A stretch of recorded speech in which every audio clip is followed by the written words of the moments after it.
ba? Hindi ka move dahan-dahan. Ayoko dito, ang dilim-dilim eh.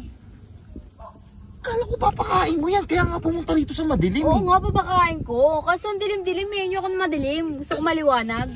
Nakakahiya nga pag sa maliwanag, nahihiya ako. Ito naman nahihiya pa. Ayaw mo ba? Kakainin ko na nga yan eh. Pinapakain mo na sa akin Ayoko nga yan. eh. Dito pa tayo nagpunta kung di mo papakain sa akin yan. Sinabi ko naman sa'yo, Juban, ayoko sa madilim. Gusto ko sa liwanag. Yung nakikita ko, yung nakinakain mo. Nakakahiya kasi, wala tayong masyadong privacy. Pag kinain ko yan, wala tayong privacy. Nakakahiya eh. Ikaw ba nahiya kakainin mo naman? Dali na. Nahiya ka pa sa akin ha. Habang malamig yung panahon, ang sarap humigop niyan. Ang sarap higupin yan. Hindi, wag mo magubad. Teka! Ayoko nga dito eh. Ayoko sa maano. Hindi nga tayo pwede sa liwanag. Naiintindihan mo ba ako? Hindi tayo pwede. Dito tayo sa masukal, madilim. O dali na. Ba't ka ba nag-uubad? Higupi ko nga eh. Pagpapawisan ako eh. Alam mo naman, pag pinagpawisan Gusto ko ako. naka-aircon, hindi mainit. Huwag na tayo mag-aircon. Kakainin ko eh. Tapos mag-aircon ka. Siyempre, para masarap. Ang lamig-lamig na oh.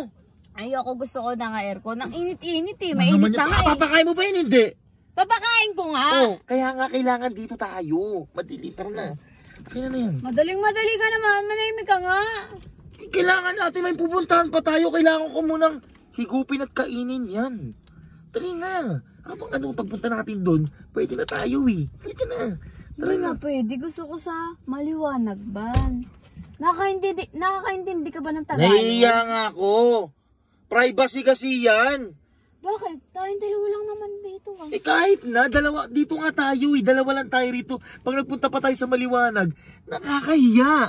Pag kinakain ko yan. Ano ka ba? Anong oras na wala ng mga tao? Tayong dalawa na lang dito. Doon na eh. Doon maliwanag. Kaso ano nga matao eh. Walang tao? Ano ka ba? Arte mo naman. Dito na lang kasi.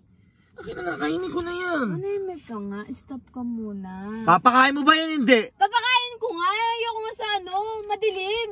Hindi naman madilim na liwanag naman. Oh. Baka hindi mo makita eh. Pag kinain ko yan, papatayin ko ng konti. Oh, di ba? Eh di nakikita pa rin. Okay na yan. Wala na naman nakakita sa atin. May na. Ang dami mong daldal. Papakain mo ba yun? Hindi. Akin na na.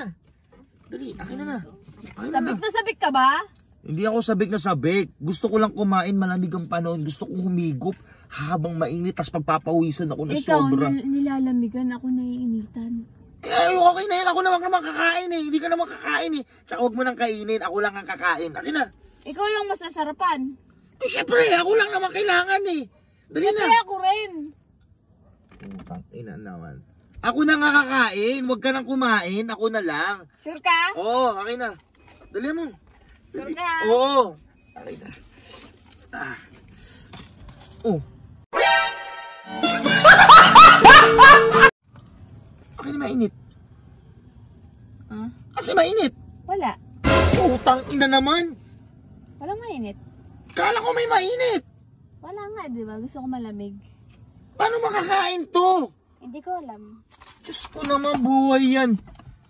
Papakain mo sa akin, walang mainit. Akala ko naman nagdala ka sa may tumbler natin ng mainit. Para pag hinigop ko, masarap. Ano gagawin ko rito? Di ko kuha ko mainit sa bahay. Putang ina bahay. Nasa baklaran tayo. Maliit na bahay natin. Ang ina, huwag na tayo kumain.